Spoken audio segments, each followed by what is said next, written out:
Pada video kali ini, kita akan membahas dua hal, yaitu ancaman pelestarian keanekaragaman hayati dan upaya pelestarian keanekaragaman hayati. Kita mulai dari yang pertama dulu, ancaman keanekaragaman hayati. Keanekaragaman hayati merupakan kekayaan alam yang sangat berharga. Keanekaragaman hayati sangat berperan penting terhadap keseimbangan lingkungan. Namun, seiring dengan perkembangan teknologi yang semakin pesat, akan memberikan dampak negatif terhadap keberadaan keanekaragaman hayati ini. Dalam seabad terakhir, laju penurunan keanekaragaman hayati meningkat dengan cepat, tercatat di IUCN atau International Union for the Conservation of Nature, yaitu sebuah lembaga yang mendata ancaman kepunahan spesies di dunia, mengungkapkan bahwa terdapat 22.784 spesies di dunia yang terancam punah. Jumlah ini hampir sepertiga dari jumlah spesies yang dievaluasi oleh IUCN itu sendiri. Nah, ternyata ancaman kepunahan ini disebabkan oleh beberapa faktor. Di antaranya, yang pertama adalah perubahan habitat. Perubahan habitat dalam suatu ekosistem dapat disebabkan karena faktor alam atau juga faktor manusia. Untuk faktor alamnya sendiri, misalnya seperti gunung berapi. Gunung berapi terjadi akibat endapan magma di dalam perut bumi yang didorong keluar oleh gas yang bertekanan tinggi. Nah, letusan terdahsyat di Indonesia tercatat adalah letusan Gunung Tambora, Sumbawa, Nusa Tenggara Barat di Indonesia pada tahun 1815. Yang letusannya itu terdengar hingga 1.900 km jauhnya, dan korban yang meninggal adalah 71.000 orang. Faktor alam selanjutnya adalah badai. Badai terjadi karena tingginya suatu permukaan bumi. Yang paling berbahaya dari badai adalah sembaran petir, banjir bandang, dan juga angin kencangnya. Badai tertinggi di Indonesia adalah Badai Markus yang terjadi pada tanggal 16 sampai 24 Maret yang melanda perairan Jawa Barat, Jawa Tengah, Yogyakarta, Jawa Timur, Bali, Nusa Tenggara Barat, dan juga Nusa Tenggara Timur. Yang anginnya mencapai 230 km per jam. Faktor alam yang lain juga ada tsunami. Tsunami merupakan gelombang air besar yang diakibatkan oleh gangguan di dasar laut. Nah, seperti yang kita ketahui sendiri, tsunami yang terbesar di Indonesia adalah tsunami di Aceh yang terjadi pada tahun 2004 pada tanggal 26 Desember 2004. Di mana korbannya adalah 230.000 sampai 280.000 jiwa. Nah, itu dia perubahan habitat karena faktor alam. Selanjutnya, perubahan habitat karena faktor manusia, misalnya seperti penebangan liar dan juga pembakaran hutan yang sekarang sedang marak dilakukan. Entah itu untuk kepentingan pribadi atau untuk kepentingan golongan. Nah, itu dia perubahan habitat. Faktor yang kedua adalah perubahan iklim. Fenomena perubahan iklim merupakan ancaman serius bagi keanekaragaman hayati.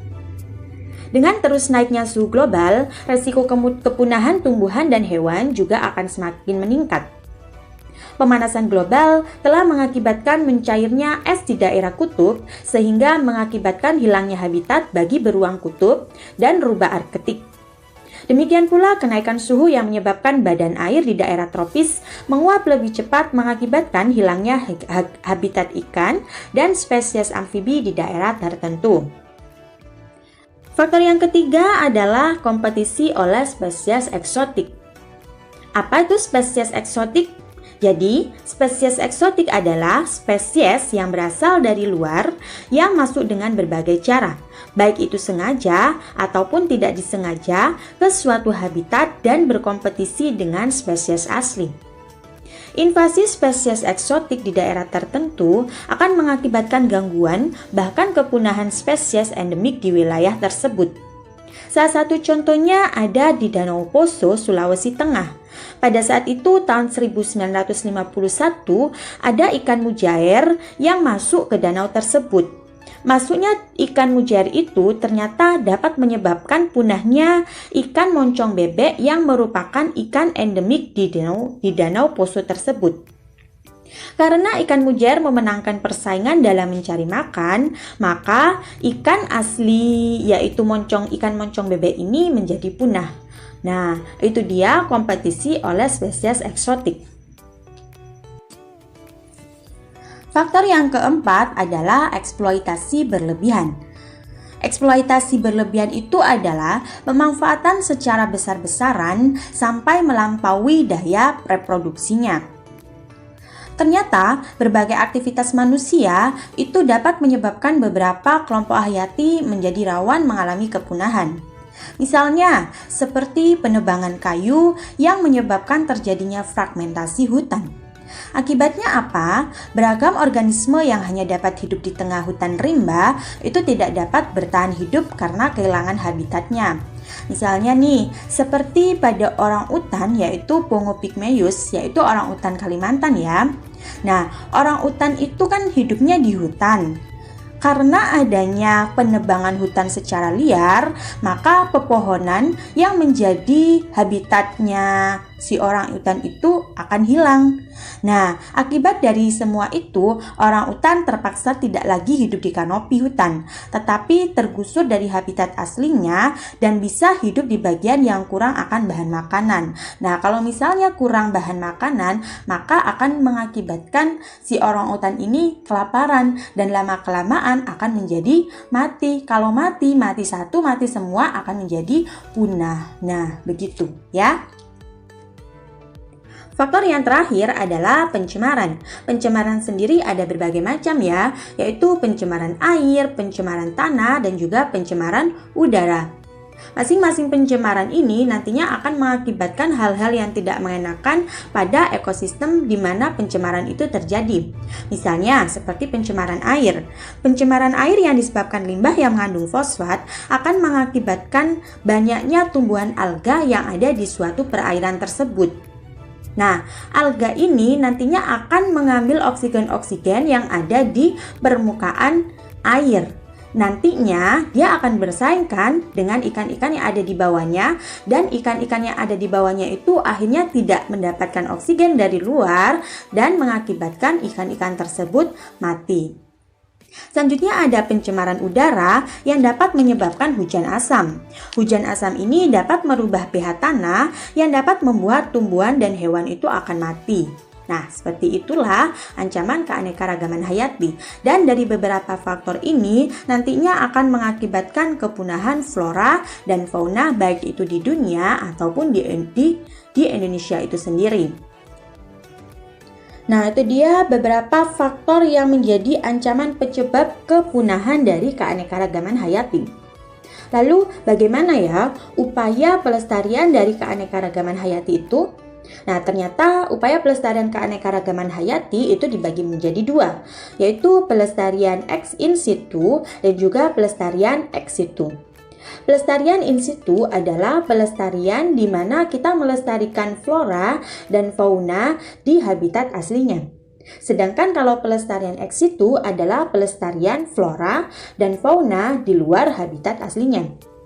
Pelestarian in situ misalnya seperti cagar alam untuk melestarikan tumbuhan dan juga suaka margasatwa untuk melestarikan hewan. Di sini saya misalkan suaka margasatwa padang sugihan yang dapat melestarikan hutan Sumatera. Gajah Sumatera.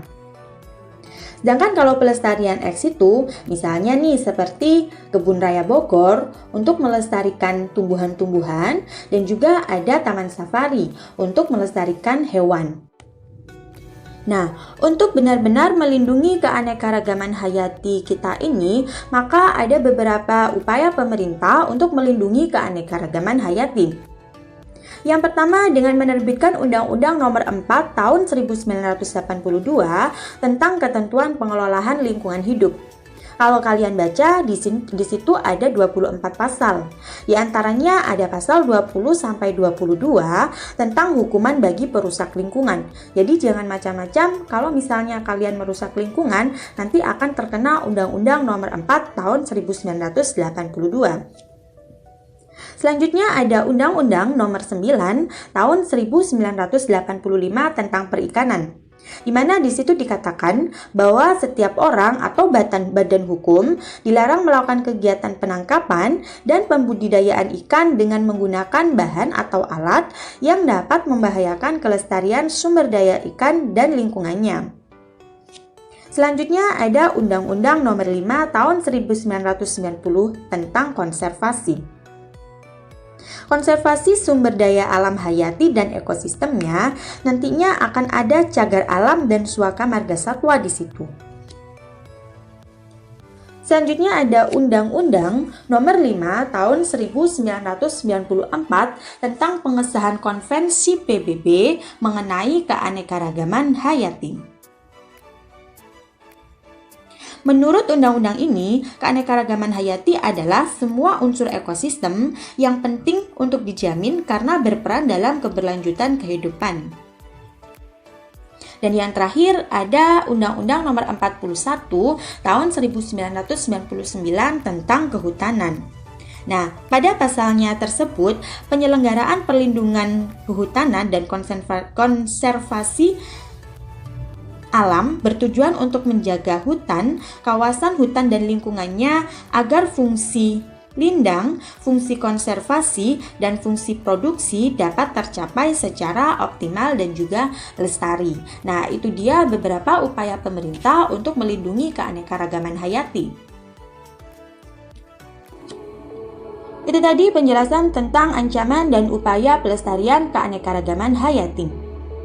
Oleh karena keanekaragaman hayati adalah kekayaan alam yang merupakan anugerah terbesar dari Tuhan Yang Maha Esa, maka sudah selayaknya untuk kita menjaga dan juga melestarikannya. Terima kasih atas segala perhatiannya. Mohon maaf apabila ada salah kata atau salah tulisan. Saya akhiri. Wassalamualaikum warahmatullahi wabarakatuh.